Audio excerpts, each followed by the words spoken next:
గురూజీ 72 గంటల్లోనే ఫోన్ లోని అద్భుతమైన జ్యోతిష్య పరిష్కారం చూపిస్తారు. నమ్మండి, నమ్మకపోండి, ఇది నిజం. శ్మశాన కాళి రుద్ర చౌడీదేవి ఆరాధకులు నంబర్ 1 వశీకరణ స్పెషలిస్ట్. గురూజీ మనిషి పుట్టుక నుండి చనిపోయే వరకు వచ్చే అన్ని క్లిష్టమైన సమస్యలకు పరిష్కారం ఇక్కడ లభిస్తుంది. విద్య, ఉద్యోగం, వ్యవహారం, స్త్రీ ప్రేమ, పెళ్లి, సంతానం, స్త్రీ పురుష వశీకరణం, భూవశం, భార్యాభర్తల కలహాలు, కోర్టు సమస్యలు, విడాకుల సమస్యలు, చేతబడి, అప్పుల బాధ, ఇంకా మీకు ఎలాంటి సమస్యలు ఉన్నా 72 గంటల్లోనే శాశ్వత పరిష్కారం చేయబడును. ఓం మహాగణాధిపతియే నమః. ఓం గం గణపతయే నమః. అమ్మా ప్రేక్షకులందరికీ రేపే 16వ తారీఖు కృష్ణాష్టమి పండుగ వస్తోంది.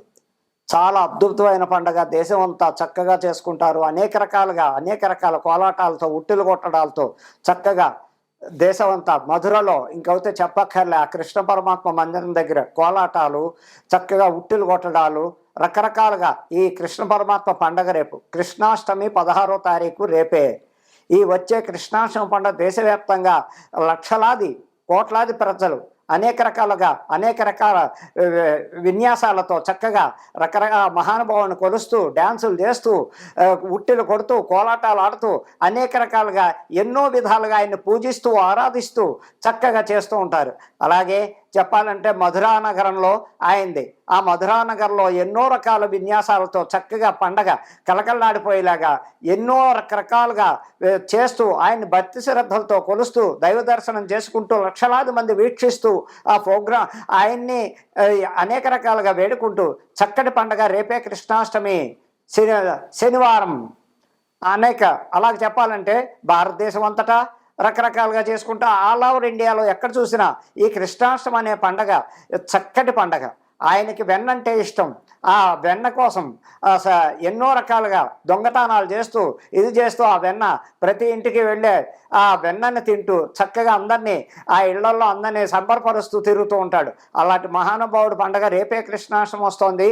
ఈ పండగను అందరూ దేశవ్యాప్తంగా చక్కగా చేసుకుంటూ, వీక్షిస్తూ, చూస్తూ ఆనందంగా రోజంతా చక్కగా ఉండాలని అన్ని రకాలుగా మీకు ఏ రకాలు ఇష్టమైనవో, ఆయనకి ఏ రకాల పూజలు అంటే ఇష్టమో అలా ఆయన కొలుస్తూ ప్రతి ఇంట్లోనూ బయటను రాత్రి 7 నుంచి రాత్రి 9, 10 దాకా కూడా ఉట్టిలు కట్టి చక్కగా ఉట్టి కొట్టడం, ఆడుకోవడాలు, సంబరాలు, ఉత్సవాలు బ్రహ్మాండంగా దేశవ్యాప్తంగా ఆయన పండగ చేసుకుంటారు.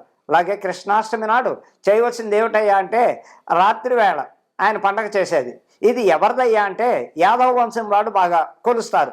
ఈ యాదవ వంశస్థులు అంటే గొల్లలు, వారికి చాలా ఇష్టమైన వాడు ఆయన. గొల్లల వంశం నుంచి వచ్చిన మహానుభావుడు. ఆ మహానుభావుడు అవతారాలు ఒక రకంగా ఉండవు. అనేక రకాల అవతారాల్లో అనేక చోట్ల ప్రవేశిస్తూ ఎవరికి కష్టం వచ్చినా, ఎవరికి ఏ ఇబ్బంది వచ్చినా ఆ టైంకి అక్కడికి వెళ్ళడం, వాళ్ళ కష్ట నష్టాలు చూసి వాళ్ళకి ఆపదలో ఉన్న వారికి నేను ఉన్నాను అభయస్తు ఇచ్చి ఏదో రూపైన వాళ్ళకి ఆ పని అయ్యేటట్టుగా చేసి పెడతాడు. అటువంటి మహానుభావుడు ప్రపంచవ్యాప్తంగా ఏ అవతారంలోనూ ఆయనే. కృష్ణ పరమాత్మ, రాముడైనా, కృష్ణుడైనా, ఆఖరి నరసింహస్వామి అయినా, ఎవరైనా ఆయనే ఆ అవతారాలు 10 అవతారాలు, 10 అవతారాల్లో ఆ మహానుభావుడు ఏ టైంలో ఏ కష్టం వస్తే అక్కడ ఆ అవతారం ఎత్తి అక్కడ యుద్ధం చేసే టైంలో పాండవులకి ఎంతో సహాయం చేశాడు. అటువంటి మహానుభావుడు అంటే ఒకటే కాదు, రామచంద్రమూర్తి కూడా ఆయన అనేక విధాలుగా కూడా ఆయన అన్ని రకాలు చేస్తూ చక్కగా ఆ ప్రపంచం అంతటా ఆయన లేని చోటు లేదు. ప్రపంచం అంతటా కృష్ణాష్టమి పండుగ జరుపుకోవడంలో ఎన్నో విధాలుగా ఎన్నో విశేషాలు. ఈ విశేషమైన పండుగ రేపు శనివారం అష్టమి, కృష్ణాష్టమి 16వ తారీఖు. కాబట్టి అన్ని విధాల దేశ ప్రజలందరూ కూడా మన దగ్గరలో ఉన్న ఇస్కాన్ టెంపుల్ ఎక్కడున్నా, మన హైదరాబాద్ మహానగరంలో బంజారా హిల్స్లో ఉన్న ఇస్కాన్ టెంపుల్లో ఘనంగా బ్రహ్మాండంగా రథోత్సవాలు, చక్కగా పండగ. అలాగే అబిడ్స్లో ఉన్న ఇస్కాన్ టెంపుల్ బ్రహ్మాండంగా అక్కడ కూడా వేలాది మంది చక్కగా దర్శనాలకు వచ్చి భక్తులంతా ప్రసాదాలు స్వీకరించి రకరకాలుగా ఆయన వేడుకుంటూ పాటలు పాడుతూ చక్కగా కోలాటాలు చేస్తూ అలాగే సికింద్రాబాద్లో ఉన్న ఇస్కాన్ టెంపుల్, దానికి కూడా అనేక రకాల భక్తులు ఎన్నో వేల మంది వచ్చి ఆ ఇస్కాన్ టెంపుల్, సికింద్రాబాద్ ఇస్కాన్ టెంపుల్లో కూడా వీరు ఆ పండగోత్సవాలు బ్రహ్మాండంగా చేసుకుంటూ భజనలు పాటలతోటి చక్కగా డ్యాన్సులతోటి కోలాటాలతోటి ఎంతో విధి విధానాలుగా ఈ భక్తులు వేలాది మంది దేశాల్లో ఎక్కడున్న లక్షలాది మంది భక్తులు ఈ మధురలో చేస్తున్నది అనేక రకాలమైన వేల లక్షల మంది ఆ ఏరియాలోకి రావడం, ఆయన పండగ వీక్షించడం, సరదాగా చూడడం, భక్తి శ్రద్ధలతో ఇది చేసి ప్రసాదాలు స్వీకరించడం, తీర్థప్రసాదాలు అన్ని రకాలుగా అన్ని విధాల ఈ రేపు కృష్ణాష్టమి పండగ దేశవ్యాప్తంగా జరుపుకుంటారని, ఆయన చేసే పనుల్లో ఆయన వింతలు విశిష్టత ఎలాగుంటాయంటే ఏ టైంలో ఎక్కడ ఎలా ప్రవేశిస్తాడో, ఎవరికి ఏ ఉపకారం చేస్తాడో, ఏ విధంగా ఉంటాడో ఆ అంతు చిక్కని మహానుభావుడు.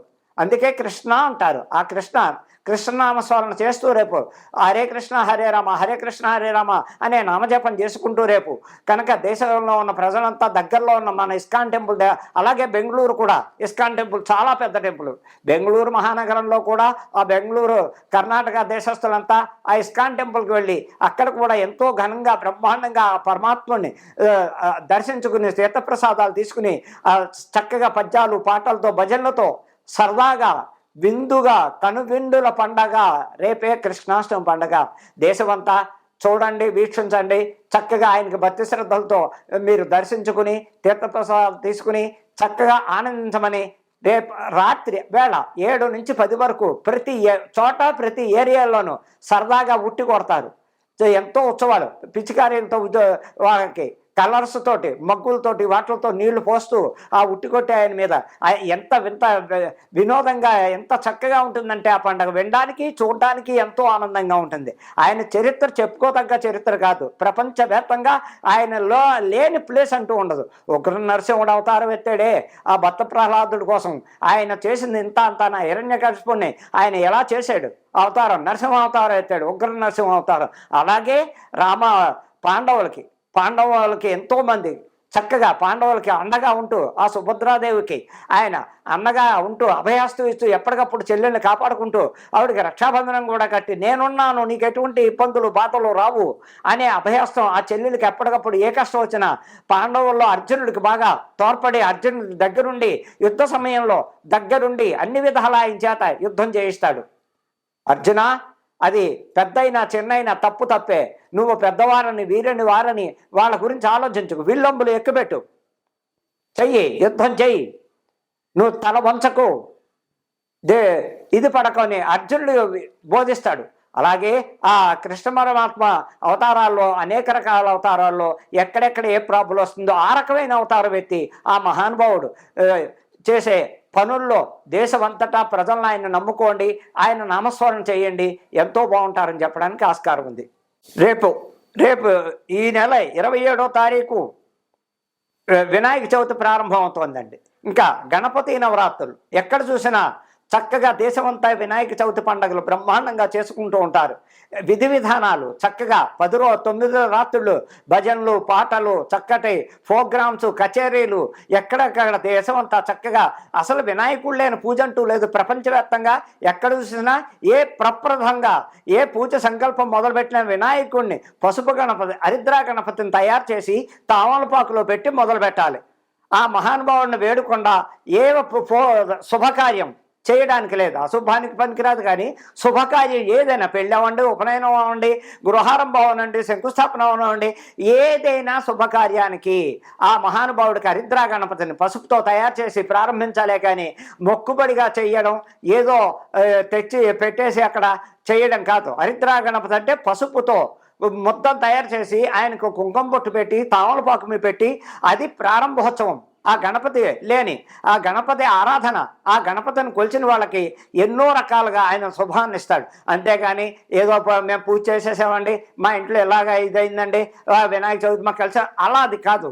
వినాయక చవితి నాడు అనే కాదు, ప్రతి పండక్కి ప్రతి శుభకార్యానికి దాన్ని హరిద్రా గణపతిని స్టార్ట్ చేసి అప్పుడే ఏ పండగ అయినా పబ్బమైనా మనం చేసుకోవాలి. కానీ వినాయకుడిని ఆరాధించకుండా ఏ పండగ చేయకూడదు. అదే ఇంకా 27వ తారీఖు వినాయక చవితి ఆగస్టు, అందులో అద్భుతంగా 9 రాత్రులు బ్రహ్మాండంగా చేసి 10వ తారీఖున 10వ రోజు నుంచి ఒక్కొక్కళ్ళ మధ్యలో 5 రోజులు చేసి వాళ్ళు ఉంటారు, 4 రోజులు చేసి వాళ్ళు ఉంటారు. మండపాలు మెల్లిమెల్లిగా కదుపుతూ ఉత్సవాలు నిమజ్జనానికి తయారవుతూ ఉంటారు. అలాగే ఈ వినాయక చవితి పండుగ దేశవ్యాప్తంగా భక్తులు దాని విధి విధానం ఏమిటయ్యా అంటే ముందు రోజు రాత్రే మట్టి గణపతులు పెట్టండి, కలర్ గణపతులు తేకండి. మట్టి గణపతుల వల్ల వచ్చే మనకి ఇంట్లో స్పందన బ్రహ్మాండంగా ఉంటుంది. ఇళ్లల్లో కూడా ఈ మాత్రం హైట్ ఉన్న మట్టి గణపతులను తెచ్చుకుని ఆ గణపతిని ఆరాధిస్తే ఎన్నో విధాలుగా బాగుంటుందని చెప్పడానికి ఆస్కారం ఉంది. ఎందుకంటే మట్టికున్న గణపతికి కలర్ గణపతికి అందులో ఎసెన్స్ ఉంటాయి. ఇది రియల్గా మట్టి బ్రహ్మాండంగా ఆ మట్టి గణపతిని అందరూ ఇప్పుడు మండపాల్లో కూడా దేశవ్యాప్తంగా చాలామంది కలర్ బొమ్మలు మానేశారు. మట్టి విగ్రహాలు పెద్ద పెద్ద తయారు చేసి మండపాల్లో పెట్టి ఆరాధిస్తున్నారు. ఈ విధంగా చెయ్యడం వల్ల ఆ మహానుభావుని ముందు రోజు రాత్రే మనం ఇంటికి తెచ్చుకోవాలి. అప్పటికప్పుడు వెళ్ళడం, పండగ అయిపోయాక పండగ చేసుకోవడం, సగం సగం పండగలు వస్తున్నాయి అర్థం చేసుకోవట్లేదు ప్రజలు. ఆ మొన్నాడు ఉదయం లేచి 9ంటికి 10ంటికి వెళ్ళి గణపతులు పత్తులు తెచ్చుకుని 12-1 గంట మొదలు పెడతారు. అది కాదు ధర్మశాస్త్రం.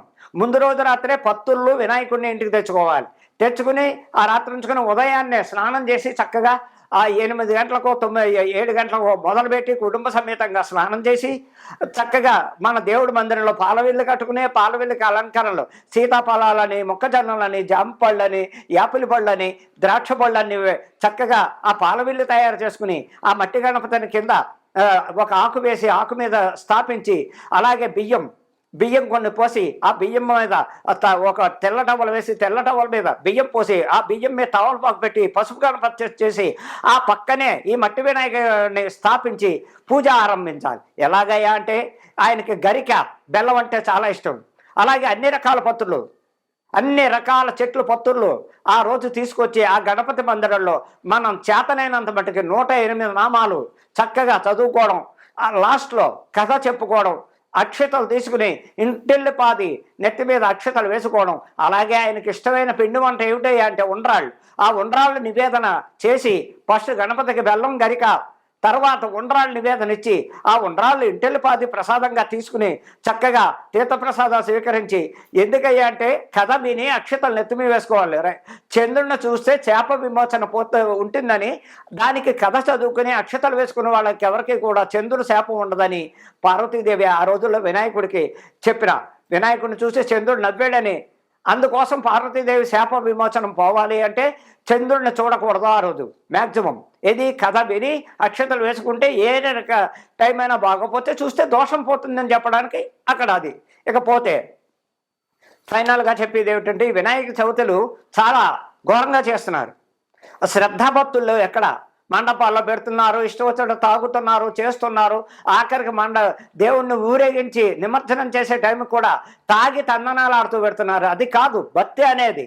ఆ ఒక్కరోజు కూడా నాన్ వెజ్లు తినకుండా చక్కగా మందు తాగకుండా ఈ ప్రజలంతా కావాలంటే నిమజ్జనం అయిపోయి ఇంటికి వచ్చి ఉత్సవాలు చేసుకోండి, ఫంక్షన్లు చేసుకోండి, తాగండి, తినండి. అంతేగాని చక్కగా ఊరేగేటప్పుడు భగవంతుడు నిమజ్జనం చేసేటప్పుడు కూడా వీళ్ళు తాగి తందనాలాడి కొట్లాట్లు ఇవి పెట్టుకుంటున్నారు.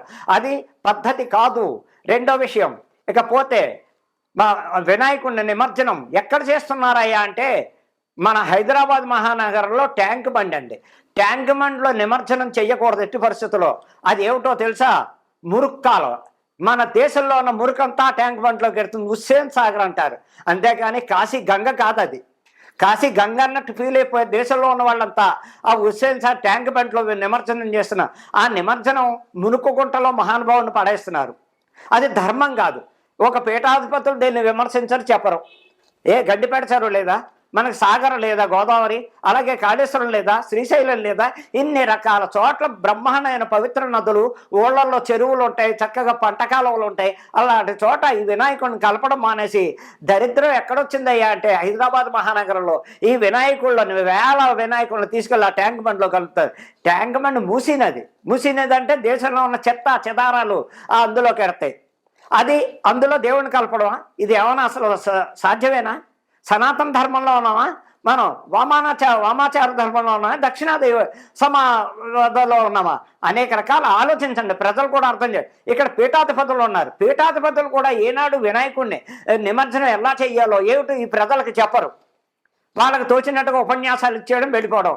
ఇంకా చాగంటి కోటేశ్వరరావు గారు బ్రహ్మాండమైన ప్రవచనాలు ఇస్తారు. ఆ మహానుభావుడు కూడా నాయన వినాయక నిమజ్జనం మనం కాలువల్లో గోదావరిలో చక్కగా చెరువుల్లో కలుపుకోవాలి, కానీ తిరిగి ఆ ట్యాంక్ బండ్లో కలపకండి అని ఆయన చెప్పారు. సామవేదం షణ్ముఖ శర్మ గారు ప్రవచనాలు చెప్తారు, ఆయన మాట్లాడు. అలాగే గరికపాటి నరసింహరావు గారు, ఆయన బ్రహ్మాండమైన పండితుడు, బ్రహ్మాండంగా ఉంటారు. ఎందుకు ఈ వినాయక చవితి మనం ఇలా చెయ్యకూడదని ఎందుకు మాట్లాడకుండా ఉంటున్నారు? ఏ పీఠాధిపతులు ఉన్నారు అలాగే ఈ ఎప్పుడు కూడా దేవుడు విగ్రహాలు కానీ ఫోటోలు కానీ మూసీ నదిలో కలపకూడదు. అది మూసీ నది అంటే ఏమిటి? దేశంలో ఉన్న దరిద్రం అంతా అక్కడికి వెళ్తుంది. అందులో నిమజ్జనం చేయడంలో అర్థం ఏమిటి? ఎందుకు ఈ పండితులు కానీ పూజారులు కానీ జ్యోతిష్యులు కానీ ఎందుకు విమర్శించట్లేదు? విమర్శించాలి. అయ్యా మార్చుకోండి. అందులో 10 సంవత్సరాలు కేసీఆర్ ట్రై చేశాడు.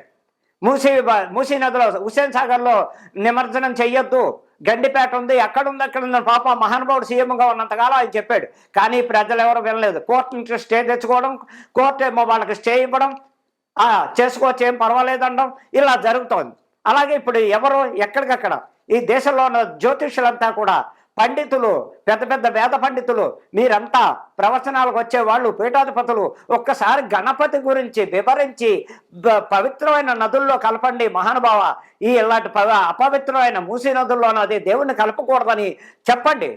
మీరు ఉపన్యాసాలు ఇవ్వడమే కాదు, మీకు ధన్యవాదాలు. పెద్దవారు, ఎంతో పెద్దవారు, అన్నీ తెలిసిన వారు, దేశ ప్రజలకి ఇలాంటి ప్రోగ్రాం ఇచ్చి మీరు చక్కగా టీవీకి వచ్చో లేకపోతే స్వయాన వచ్చో ఈ ప్రవచనాలు చెప్పేటప్పుడే మీరు డైరెక్ట్గా వినాయకుడు చవితి ఎలా చేసుకోవాలి, దాని విధానం ఏంటి, విధి విధానాలు ఏంటి, నిమజ్జనం ఎలా చేయాలి, ఏ విధంగా వెళ్ళాలి అనేది మీరు కొంచెం చెప్పండి. పెద్దలు అనేక నమస్కారాలు చేస్తున్నాను మీరు. అలాగే వినాయక చవితి పండగ విధి విధానాలు చక్కగా ఇళ్లల్లో ప్రతి ఒక్కరూ కులమత భేదాల్లో వినాయకుడు ప్రతి ఒక్కళ్ళు ఆరాధించాలి.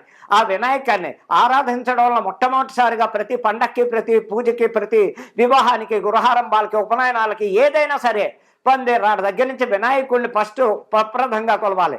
ఆ మహానుభావుని కొలిచి ఆనందంగా వినాయక చవితి నవరాత్రులు 9 నవరాత్రులు చక్కగా చేసుకుని ఆయన ఆశీర్వచనాలు పొంది హ్యాపీగా ఉండాలి. చక్కగా చేసుకోండి. అనేక వందనాలు. అర్థమైందమ్మా? ఇంకపోతే సెప్టెంబర్ 7వ తారీఖు ఆదివారం నాడు అమావాస్య సంపూర్ణ చంద్రగ్రహణం, కేతుగ్రస్త చంద్రగ్రహణం వస్తోందండి. సెప్టెంబర్ 7 ఆదివారం నాడు. అది శతభిష నక్షత్రం కుంభరాశిలో పడుతోంది. అది ఎవరెవరికై అంటే కుంభరాశి వాళ్ళకి కొంచెం జాగ్రత్తలు, మకర రాశి వాళ్ళకి జాగ్రత్తలు, మీనరాశి వాళ్ళు జాగ్రత్తలు తీసుకోవాలి.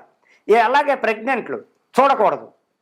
ప్రెగ్నెంట్లు ఏ విధి విధానాలు పాటించాలి అంటే ఈ గ్రహణం సమయం రాత్రి 9:58 స్టార్ట్ అవుతోంది. ఆదివారం రాత్రి అమావాస్య, పౌర్ణమి, సంపూర్ణ చంద్రగ్రహణం, కేతుగ్రస్త గ్రహణం. ఈ గ్రహణంలో ఆచారాలు ఎలా పాటించాలి అంటే బయట నుంచి దర్భపుల్లలు తెచ్చుకోవడం. ఆ దర్భపుల్లలు మన ఇంట్లో ఉన్న దేవుడి దగ్గర పచ్చళ్ళ మీద, పెరుగుల మీద, పాల మీద ఒక్కొక్క దర్భ తిండి పదార్థాలు వాటి మీద పెట్టుకుని దాన్ని శుచిగా ఉంచాలి. ఆ రోజు దర్భపుల్ల అనేది ప్రతి వాళ్ళు గ్రహణం నాడు వాడాలి. అలాగే ఆ గ్రహణం శతభిష నక్షత్రం కుంభరాశిలో పడుతోంది కాబట్టి అతి జాగ్రత్తలు తీసుకోవాలి వాళ్ళు. ఏ విధంగా అంటే గ్రహణం నాడు వాళ్ళు ఫాస్టింగ్ ఉండే అంటే 6 గంటలకి రాత్రి 6-7 మధ్యలో తినేయాలి. 8-9 తినకూడదు. తినడం వల్ల గ్రహణం ఎఫెక్ట్ల వల్ల అనేక రకాల రోగాలు, పేగులకు పట్టడం కానీ, కడుపు నొప్పులు కానీ, ఏదో ఒక రకమైన వ్యాధి రావడం, ఇబ్బందులు పడడం కాదని ఈ మధ్య చాలామంది వాదిస్తున్నారు. గ్రహణం ఉంటే ఏమైందండి, గ్రహణం నాడు ఎందుకు తినకూడదు? కొంతమంది ఉంటారు సన్నాసులు. ఆ సన్నాసులు రకరకాలుగా మాట్లాడతారు. గ్రహణం నాడు ఎందుకు తినకూడదు, గ్రహణం నాడు తింటే చచ్చిపోయావా ఉన్నావా అని మాట్లాడతారు. సభ్యత సంస్కారం లేని వాళ్ళు మాట్లాడే మాటలు అవి. అంతేగాని ధర్మశాస్త్రాలు పాటిస్తే ఆ కుటుంబంలో అందరూ బాగుంటారని చెప్పడానికి నేను ఛాలెంజ్ చేసి చెప్తున్నాను. గ్రహణం ఎఫెక్ట్లు మంచివి కాదు, అది అర్థం చేసుకోరు. నాకేం కాలేదంటారు. వాడికి అప్పుడు తెలియదు. తర్వాత ఎప్పుడో యాక్సిడెంట్లోనో దేంట్లోనో రకరకాల దెబ్బలో లేకపోతే అవమానాలు పడడం, అనేక రకాల ఇబ్బందులు వస్తాయి. గ్రహణం ఎఫెక్ట్. అందులో కేతుగ్రస్త సంపూర్ణ చంద్రగ్రహణం. ఆ చంద్రగ్రహణం నాడు ఎలాగయ్యా అంటే 7 గంటలకల్లా భోజనాలు చేయాలి. 7 గంటల కంటే మనకి 9:52 గ్రహణం స్టార్ట్ అవుతోంది ఆ రాత్రి. మళ్ళా 1:30 విడిచిపెడుతోంది. అంటే దగ్గర అంత పెద్ద గ్రహణం మన భారతదేశంలో అన్ని చోట్ల అందరికీ అన్ని స్టేట్లలోనూ కనపడుతుంది. ఈ విధి విధానాలు ఫాస్టింగ్లో ఉండగాలి. ఫాస్టింగు ప్రెగ్నెంట్లు మట్టుకు అతి జాగ్రత్తలు తీసుకోవాలి. ప్రెగ్నెన్సీలు అసలు బయటకు రావద్దు. చీకట్లోనే ఉండాలి. వారు కూడా ప్రెగ్నెన్సీలు తొందరగా 6-7 మధ్యలో తినేసి ఓపిక చక్కగా పడుకోవడం వల్ల వాళ్ళకి ఎంతో ఆరోగ్యం, చక్కటి సంతానం కలగడం, డెలివరీ విషయాల్లో ఇబ్బందులు పడకుండా ఉంటారు. లేకపోతే గ్రహణ ఎఫెక్టు బాగా విపరీతంగా చూపిస్తుంది కాబట్టి ప్రెగ్నెన్సీలు అందరూ జాగ్రత్తలు పాటించండి, అర్థం చేసుకోండి. గ్రహణం అంటే మాటలు కాదు. ఈ గ్రహణం అప్పుడు దేశానికే దెబ్బ కొడుతోంది. ఇప్పుడు ఈ రాబోయే సెప్టెంబర్ 7వ తారీఖు ఆదివారం నాడు వచ్చే చంద్రగ్రహణం దేశవ్యాప్తంగా, ప్రపంచవ్యాప్తంగా అనేక రకాల ఇబ్బందులు ఉన్నాయి. ఏ రకాలైన ఇబ్బందులు అంటే రాజకీయ పరంగా, సినిమా ప్రకారంగా, ప్రముఖ పారిశ్రామికవేత్తలు అనగా ఏ రంగంలో చూసినా అందులో ఆడవాళ్ళకి ఇబ్బందులు ఎక్కువైపోతున్నాయి రకరకాలుగా. ఇకపోతే ఆడవాళ్ళ కిడ్నాపింగ్లు ఎక్కువైపోతున్నాయి, రేపు కేసులు ఎక్కువైపోతున్నాయి. ఆడవాళ్ళకి రక్షణ లేదు. ఎక్కడైనా సరే ఏ దేశంలో చూసినా ఆడపిల్లలకి రక్షణ లేదు. కిడ్నాపింగ్లు, రేపులు, పోనీ రేపు ఇచ్చేశారు, చంపేసి అంతకన్నా దారుణమైన మహాపాపాలు చేస్తున్నారు. పోనీ ఎక్కడైనా పట్టుకుని ఒక్కళ్ళకి ఉరిశిక్ష విధించిందా? ఎన్కౌంటర్ చేస్తోందా ఈ గవర్నమెంట్? ఎక్కడైనా సరే, ఏ కంట్రీలో, ఏ స్టేట్లో సరే, ఏ గవర్నమెంట్ అని యాక్షన్ తీసుకుని వాళ్ళని ఎన్కౌంటర్ చేస్తుందా? కేసు ప్రూఫ్ అయింది, వీడే ఈ అమ్మాయిని రేప్ చేశాడు వీడు అని ప్రూఫ్ అయ్యాక కూడా జైల్లో నెలల తరపడి, ఏళ్ల తరపడి వాళ్ళకి చక్కగా పోషిస్తున్నారు. ఎందుకు పోషించాలి? ఎందుకు ఖర్చు పెట్టాలి? స్పాట్లో వీడు ఇదని చెప్పి తెలిసి డిపార్ట్మెంట్ యాక్షన్ తీసుకోవాలి, గవర్నమెంట్ యాక్షన్ తీసుకోవాలి, ఎన్కౌంటర్ చేయాలి స్పాట్లో. అలాంటివి చేయరు, పెట్టి పోషించడం జైల్లో, తర్వాత వాళ్ళ బెయిల్కి రావడం, మళ్ళా బయటకు రావడం, అదే ప్రవర్తన జరుగుతుంది. కానీ హైకోర్టు కానీ, సుప్రీంకోర్టు కానీ, ఇంకొన్నారు మంత్రులు, ఎవ్వరికి ఇలాంటి ఆలోచనలు ఉండవు. కేసు పెట్టడం, ఎవరో పెద్ద పలుకుబడి ఉన్నవాడు వస్తాడు, బెయిల్ ఇస్తాడు, తీసుకుపోతాడు. వాడు 2-3 నెలలు బాగానే అంటాడు, మళ్ళీ అదే పని వాడు చేసే వృత్తే, వాడు బతికే అంత. ఎందుకు గవర్నమెంట్ యాక్షన్ తీసుకోదు? ఎందుకు సుప్రీంకోర్టు కానీ, హైకోర్టు కానీ అమ్మాయిలను వేధించి, హింసించి, రేప్ కేసు చేసిన వాడిని ఎన్కౌంటర్ చేయండి, జైల్లో పెట్టకండి అని ఎందుకు నిరూపించట్లే? కళ్ళ ముందే కనిపించని వ్యక్తిని జైల్లో పెట్టడం ఏళ్ల తరపడి, మళ్ళీ ఏడాది తర్వాత, 6 నెలల తర్వాత పలుపడి ఉపయోగించి ఉంటాడు, బెయిల్ మీద బయటకు వస్తాడు. ఇలా ఇన్ని నెలలు వాడిని పోషించడం అవసరమా? ఇన్ని కోట్లు ఖర్చు పెట్టడం అవసరమా? గవర్నమెంట్ ఎందుకు అర్థం చేసుకోదు? ఈ సుప్రీంకోర్టు, హైకోర్టులు ఉన్నాయి, కోర్టులు ఏమీ లేదు. వాడిని రిమైండ్, ఏమిటి రిమైండ్లో ఉంటే ఎంత వాడికి ఆనందం? చక్కగా 3 పూట్ల పెడతా, తింటాడు, కూర్చుంటాడు. అక్కడ ఏదో పని చేయిస్తూ ఉంటారు. అది మళ్ళీ వాడికి ఎవరో బెయిల్ ఇస్తారు, బయటకు వస్తాడు, మళ్ళీ అమ్మాయిలు వెంట పడతాడు, తన్నులు తింటాడు, మళ్ళీ జైలుకో. అది కాదు. అర్థం చేసుకోవాల్సింది, ఆడపిల్లలను రక్షించాలి, ఆడపిల్లలను బాధ పెట్టకండి, అనేక రకాల ఇబ్బందులు వస్తాయి.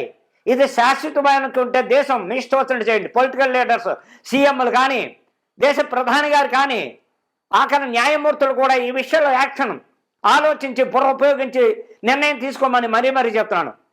ఏంటంటే దేశకాల పరిస్థితులు చాలా భయంకరంగా ఉన్నాయి. కాల పరిస్థితులు చూస్తుంటే రకరకాలుగా. అందుకని ఈ వినాయక నిమజ్జనం కోసం పెద్దవాళ్ళు, పురోహితులు కానీ, జ్యోతిష్యులు కానీ, పండితులు కానీ, వేద పండితులు కానీ, పీఠాధిపతులు కానీ ప్రవచనాలు ఇచ్చి వాళ్ళు కూడా ఎన్నో విధాలుగా మీరు వినాయక చవితి విశిక్షణ చక్కగా వాళ్ళకి అర్థమయ్యేటట్టు చెప్పి, ఏ విధంగా ఫాలో అవుతా వినాయక చవితి చేసుకోవాలో అలా మీరు వాళ్ళకి అన్ని విధాలా చెప్పి, మీరు టీవీలోకి వచ్చి ఈ ప్రవచనాలు చెప్పి వాళ్ళు పీఠాధిపతులు మీరందరూ టీవీకి వచ్చి హుస్సేన్ సాగర్లో నిమజ్జనం చెయ్యకండి, అది మంచిది కాదు. మన కాళేశ్వరం వెళ్ళండి, రాజమండ్రి గోదావరి, శ్రీశైలం సాగర్, గండిపేట చెరువు, హిమాయత్ సాగర్ అందులోనూ కలపండి అని మీరు కూడా మీలాంటి పెద్దవాళ్ళు చెప్తే జనాలు అర్థం చేసుకుంటారు.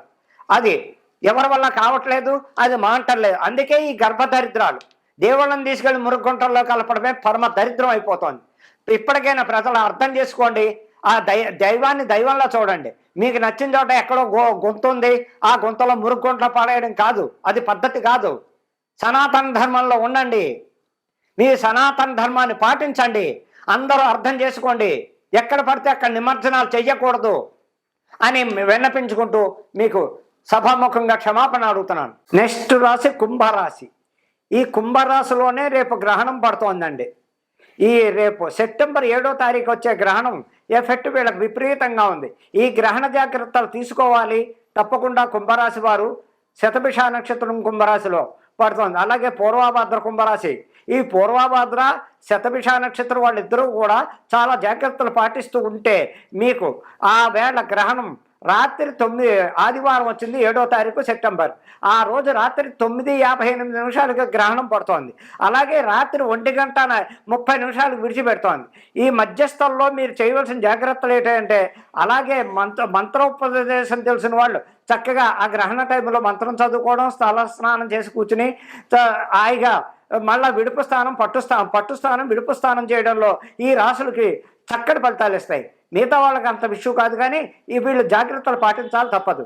ఈ గ్రహణం కుంభరాశికి పూర్వభద్ర నక్షత్రం వాళ్ళు, శతభిక్ష నక్షత్రం కుంభరాశి వాళ్ళు ఎలాగంటే 7 గంటల లోపు వీరు 7 గంటలకైనా అన్నం తినేయాలి. ఎందుకంటే 3 అవర్స్ అయినా కడుపులో గ్యాప్ ఉండాలి.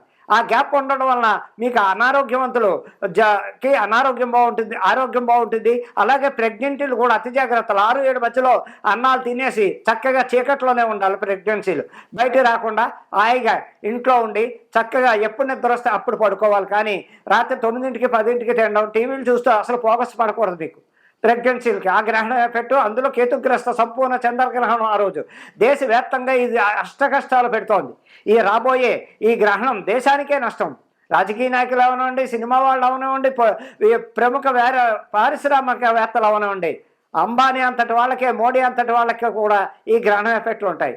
అందరికీ దేశంలో ప్రతి చోట భారతదేశంలో చక్కటి సంపూర్ణ చంద్రగ్రహణం, కేతుగ్రస్త చంద్రగ్రహణం ఇది. అందుకని అతి జాగ్రత్తలు తీసుకుంటూ ఎవరైనా సరే, ఏ రాశి వారైనా సరే రాత్రి 7 గంటలకల్లా తినేయాలి. ఆ తదుపరి తినకుండా జాగ్రత్తలు పాటిస్తూ మళ్ళా ఉదయం లేవగానే ఇల్లు శుద్ధి చేసుకుని చక్కగా ఇల్లంతా ఊడ్చుకుని స్నానాలు చేసి దేవుణ్ణి శుభ్రాలు చేసుకుని పూజ చేసుకుని చక్కగా వండుకు తినండి. దాని వల్ల మీకు ఎన్నో రకాలుగా ఈ గ్రహణ బాధలు పోతుంటాయి. ఇంకా పోతే కుంభరాశి వారికి ఏలినాడు శని భయంకరంగా ఉంది. ఈ ఏలినాడు శని కూడా ఇంకా 3 సంవత్సరాల దగ్గరకు వచ్చేసింది. మీరు అతి జాగ్రత్తలు పాటిస్తూ చక్కగా శనేశ్వర ఆలయానికి వెళుతూ ఆ తైలాభిషేకాలు చేయించుకుంటూ బ్రాహ్మడికి ఎప్పుడైనా శనివారాలు గొడుగు చెప్పులు దానం చేస్తూ, నువ్వులు దానం చేస్తూ, లేనివి పిల్లలకి బట్టలు కానీ, పుస్తకాలు కానీ, పెన్నులు కానీ ఇలాంటివి పంచిపెడుతూ మీరు కూడా శనివారాలు పేదవాళ్ళకి, దేవాలయాలకి కానీ, వేద పాఠశాలలు కానీ కాస్త ధన రూపేణ ప్రతి నెల మీకు తోచింది వారికి పంపుతూ ఉంటే మీకు రసీదులు వస్తాయి, అక్కడి నుంచి ప్రసాదాలు వస్తాయి. అలా చేయడం వల్ల కుంభరాశికి కూడా కొన్ని కష్టాల్లోంచి పడాలంటే వీరు ఈ 3 ఏళ్ళు శని ఉంది కాబట్టి అయినప్పటికీ వచ్చే సంవత్సరం మార్చి నుంచి మీకు బాగుంది. చెప్పాలంటే కుంభరాశికి వచ్చే ఉగాది నుంచి మీకు కూడా మంచి ఫలితాలు వస్తాయి, చక్కగా ఉంటారు. ఇకపోతే తదుపరి రాశి, ఈ మధ్యకాలంలో యాంకర్లు ఎవరు ఫోన్లు ఎత్తరు, ఈ జ్యోతిష్యులను ఇబ్బందులు పెడుతున్నారు. ఒకవేళ ఎత్తేరా అనుకోండి, సమాధానం ఇప్పుడే మాట్లాడుతూ ఉండవు, మళ్ళీ సమాధానం చెప్పరు. వీళ్ళు ఎన్నిసార్లు ఫోన్ చేసినా బిజీ రింగ్ అయినా ఎత్తరు, పోనీ మళ్ళా చేస్తామంటారు, ఎత్తరు. ప్రతి చోట యాంకర్లు ఈ జ్యోతిష్యులను చాలా ఇబ్బందులు పెడుతున్నారు. మీరు అర్థం చేసుకుని మాకు ఇచ్చి విలువ ఇవ్వండి. మీరు మాకే రూపాయి పెట్టరు, మీ దగ్గర మేమే రూపాయి తినాం, మా సొంత ఖర్చులతో వస్తాం, మా బాధలు మేము పడతాం, మా తిండి మేము తింటాం. అయినా సరే అవమానిస్తున్నారు యాంకర్లు అందరూ కూడా. ఒక్కొక్కళ్ళు అయితే ఫోన్ చేసి, ఏమండి ఆ గురువుగారి నెంబర్ కావాలంటే ఎందుకు ఇవ్వాలి, మాకు తెలీదు, ఆయన ఎందుకు కావాలి మీకు, ఆయనతో పని మా దగ్గర ఉన్నారు మేము ఇలా అని కొంతమంది యాంకర్లు కూడా సమాధానాలు చెప్తున్నాయి. ఆ రోమర్స్ నా దాకా వచ్చాయి.